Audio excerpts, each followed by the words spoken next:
के तीन आधार: लूट, हिंसा और व्यभिचार। आज मैं जो कुछ भी आपके बीच में बोलूंगा वो सब कुछ प्रामाणिक बोलूंगा। मेरे पास में इस्लाम को मानने वाले लोगों का धर्म ग्रंथ मेरे हाथ में है, जिसको ये कुरान शरीफ बोलते हैं। मैंने इस कुरान शरीफ का पूरा अध्ययन किया, लेकिन इस कुरान शरीफ में मुझे शराफत की कोई बात नजर नहीं आई।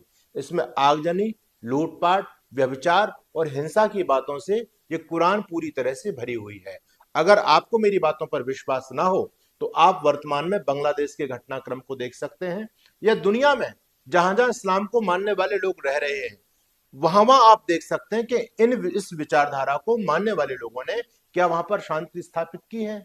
आज माना तो ये जाता है, पाठ्यक्रम में हमको ये पढ़ाया जाता है, इस्लाम का मतलब पीस, प्रेम, भाईचारा, सद्भाव।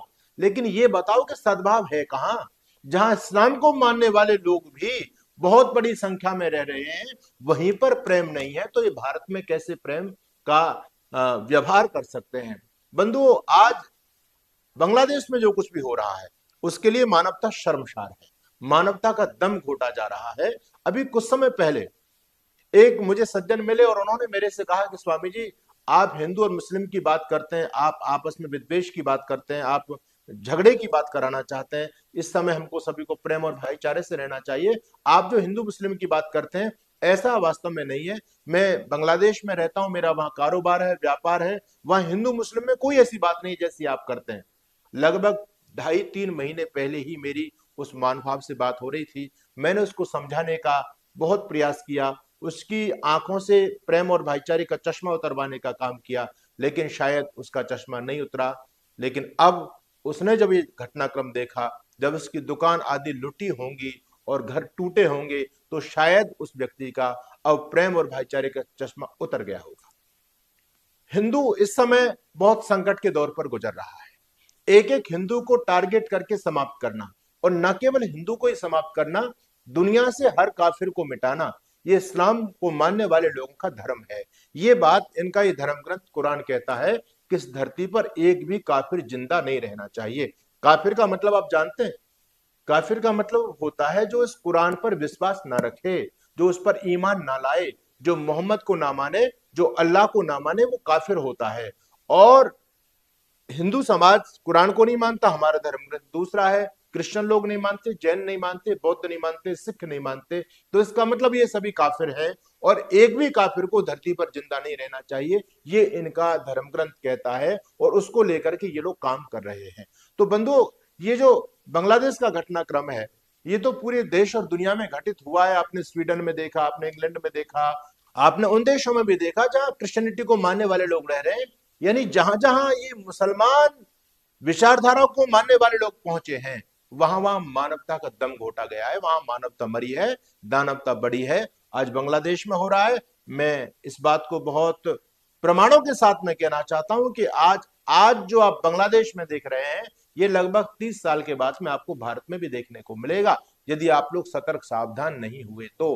क्योंकि जो विचारधारा बांग्लादेश में काम कर रही है, वो विचारधारा भारत में भी बहुत तेजी से फैल रही है। और जब ये विचारधारा फैलेगी, वहां ना कोई बेटी की इज्जत सुरक्षित है, ना वहां प्रेम सुरक्षित है, और ना वहां पर मानवता सुरक्षित है। वहां तो दानवता का खुला तांडव होगा। और ये आप लोगों ने देखा दिल्ली के अंदर जब शाहीन बाग के दंगे हुए, उसमें आप लोगों ने देखा था। लेकिन गनीमत ये थी, ये शाहीन बाग के दंगे हिंदू बाहुल्य देश में हो रहे थे, भारत देश में हो रहे थे। इसलिए ये लोग, क्योंकि अभी भारत में कम संख्या में है, इसलिए इन पर अंकुश पा लिया गया। लेकिन आने वाले समय में भारत में जो सनातन विचारधारा को मानने वाले मानवतावादी लोग, हिंदू समाज रहता है, वो दिन प्रतिदिन कम होता चला जा रहा है। इस विचारधारा को मानने वाले लोग दिन प्रतिदिन बढ़ रहे हैं। हर गांव के अंदर जिसमें ये गोल टोपी वाले लोग रहते हैं, उसमें हर साल 2 से 3 हजार वोट इनकी बढ़ती ही है। तो इनकी जनसंख्या दिन प्रतिदिन बढ़ती चली जा रही है। तो आप ये क्यों नहीं कल्पना कर सकते हैं कि आज बांग्लादेश में जो हिंदुओं के मॉल लूटे जा रहे हैं, दुकानें फूंकी जा रही हैं, वहां से हिंदुओं के घरों से झाड़ू तक को, थाली तक को, चम्मच तक को लूट करके ये लोग ले गए। क्या ये आपके भारत में आपके साथ नहीं होगा? आप क्यों अपनी आंखों पर पट्टी बांध करके बैठे हुए हैं? इसलिए आज सतर्क सावधान होने की आवश्यकता है। बांग्लादेश में फंसे हमारे हिंदू भाइयों की मदद करने की आवश्यकता है। ये काम आपका नहीं, ये काम सरकार का है। सरकार ये काम करे जो हमारे भाई, अब थोड़ी बहुत संख्या में दुनिया में हिंदू समाज बचा हुआ है, और मैं हिंदू लोगों से भी कहना चाहता हूं कि अब समय को देखते हुए आप लोगों को सुरक्षित स्थान का चयन करना चाहिए। बांग्लादेश में भले ही चलो माना कि सरकार का कुछ हस्तक्षेप हो, आपकी जान बच जाए, लेकिन फिर भी आप वहां सुरक्षित नहीं है। ये तो इतनी घातक विचारधारा है, कैंसर का रोग है ये। अगर कैंसर शरीर में फैल गया तो मौत निश्चित है। तो इस विचारधारा के लोग जहां फैलेंगे वहां हिंदुत्व कभी भी संभव हो ही नहीं सकता। आपको मरना पड़ेगा, आपको भागना पड़ेगा, क्योंकि जीवन सबसे बड़ी कीमती वस्तु है आपके लिए। उसकी रक्षा के लिए आप भारत में आ सकते हैं। इस समय तो भारत सरकार ने भी ये प्रावधान बना दिया है, क्योंकि आप यदि वहां लोभ में बैठे कि हमारी प्रॉपर्टियां यहाँ पर है, हमारी दुकान मकान यहाँ पर है, ये दुकान मकान आपके काम आने वाले नहीं है। ये तो कितने सारे घटनाक्रम देश और दुनिया में घटित हुए हैं, फिर भी आपकी आंखें नहीं खुल पा रही हैं। तो मैं सबसे पहले आपकी सुरक्षा की बात करता हूं कि आप ऐसे स्थान पर जाएं। इस भारत देश में भी ऐसे ऐसे लोग रह रहे हैं जहां दावानल धधकने वाला है, वहां पर भी कुछ चंद हिंदू लोग रहते हैं। मैं उनसे कहता हूं भैया अभी सुरक्षित जगहों पर चले जाओ, तो कहते हैं स्वामी जी आप कैसी बात करते हैं और आप हमको डराने वाली बात करते हैं। मैं डराने वाली बात नहीं करता, मैं इस हिंदू समाज के पौरुष को जानता हूं कि इसका पौरुष सो चुका है। ये हिंदू है तो शेर, लेकिन इसको अपने, अब वो बब्बर शेर था उसका गौरव गमान ये भूल चुका है। तो इस समय हिंदू समाज की जो स्थिति है वो यही है कि हिंदू अभी एक संगठित नहीं है, आपस में हमारी फूट पड़ी है, जातिवाद पंथवाद में हम लोग बटे हुए हैं। तो यदि आप हिंदू समाज के लोग बचना चाहते हैं, और मैं निवेदन करूंगा, संकट केवल हिंदू समाज पर ही नहीं है, संकट पूरी मानवता पर है। संकट जितने भी गैर मुस्लिम मुल्क हैं और जितने भी गैर मुस्लिम विचारधारा को मानने वाले लोग हैं, सब पर संकट है। चाहे वो जैन हो, चाहे वो बौद्ध हो, चाहे वो हमारे भाई दलित भाई हो, चाहे वो हिंदू समाज के अन्य लोग हों, और चाहे वो हमारे सिख भाई हों, और चाहे क्रिश्चियनिटी को मानने वाले ईसाई लोग हों, क्योंकि ईसाई भी उनकी दृष्टि में काफिर है। छोड़ेंगे किसी को भी नहीं। जैसे जैसे उनकी ताकत बढ़ती चली जाएगी वैसे वैसे वो पूरे देश और दुनिया को चांद सितारे के रंग में हरे झंडे के नीचे लाने के लिए लामबद्ध हो चुके हैं। उनकी पूरी तैयारियां हैं, आपकी कोई तैयारी नहीं है। इसलिए मैं निवेदन करना चाहता हूं इस पूरे हिंदू समाज से, और विशेष करके अपने धर्म गुरुओं से, कि आपके हाथ में हिंदू समाज की सत्ता है। आप धर्म गुरु हैं, आप जैसा चाहे वैसे हिंदू समाज को लेकर के जा सकते हैं। आपको वास्तविकता दिखाई नहीं दे रही? आज भी बहुत सारे धर्मगुरु प्रेम भाईचारे की बात करते हैं, वो कुरान और गीता को एक तराजू में ला करके रख देते हैं। अब वो कुरान गीता और वो हमारे हिंदुओं की पूजा पद्धति को और अजान को एक तराजू में ला करके रख देते हैं। पता नहीं आपने कुछ पढ़ा है या नहीं पढ़ा। अरे अब तो सब कुछ लुट गया तुम्हारे हाथ से, अब तो इस अबोध हिंदू को बचा लो। अगर ये हिंदू नहीं बचा तो तुम किस बात के धर्मगुरु रहोगे?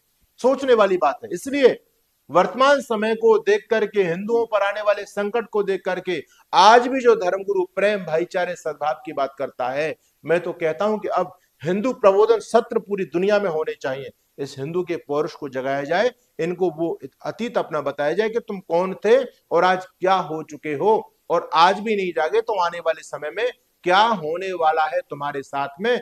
ये सारा दिग्दर्शन हर धर्मगुरु को, हिंदू समाज को कराना चाहिए। यदि तुम सच्चे हिंदू हो और धर्मगुरु हो, और यदि आप ऐसा नहीं कर रहे हैं, आज भी प्रेम और भाईचारे की बात कर रहे हैं, तो निश्चित मानिए उस धर्मगुरु से सावधान होने की आवश्यकता है। वो धर्मगुरु नहीं है, वो रंगा सियार है। उसको पीछे से बहुत मोटी फंडिंग हो रही है। उसको यही दायित्व दिया गया है कि तुम इस हिंदू समाज को सुला करके रखो, प्रेम भाईचारे की बातों में उलझा करके रखो, और पीछे से हम तलवार लेकर के आते हैं, उनकी गर्दन काट देंगे। इसलिए मेरे हिंदू भाई बहनों, आज मैं आपको जगाना चाहता हूं। मैं तो बार बार यही बात बोलता हूं, मेरा तो जीवन ही इस हिंदुत्व की रक्षा के लिए है। मेरे जीवन की लड़ाई उस इस्लामिक विचारधारा के खिलाफ है जो पूरी धरती से मानवता को समाप्त करना चाहता है। इसलिए समय रहते आज जागरूक होने की आवश्यकता है। आप सभी आज लामबंद हो जाएं, आपस की राजनीति में ना बटे। देश है तो आप हैं। इन जातियों का कोई उनकी दृष्टि में महत्व नहीं है। कोई भी जाति का बड़ा नेता आपको नहीं बचा सकता। इसलिए राष्ट्रवाद जहां सुरक्षित हो वहां आप सभी लामबंद हो जाएं। आप इस बात को अच्छी तरह से जानते हैं, जो भी राजनेता हिंदुत्व को तोड़ने की बात करता है, वो राजनेता आपका कदापि नहीं हो सकता। तो आपको भी जाति का चश्मा उतारना पड़ेगा, पंथों का चश्मा उतारना पड़ेगा। जिस समय हिंदू एक हो जाएगा, हम जातिवाद में बटे नहीं रहेंगे। मैं तो कहता हूं जातिवाद की करो विदाई, हिंदू हिंदू भाई भाई। हमको, हमारे भाइयों को, दलितों को हमसे दूर किया जा रहा है। कितना बड़ा षड्यंत्र चल रहा है। इस षड्यंत्र को आप समझिए, नहीं समझ पाए, तो मैं कहता हूं लगभग 30 साल के बाद में आज जो बांग्लादेश में हो रहा है वो आपके भारत में भी होगा।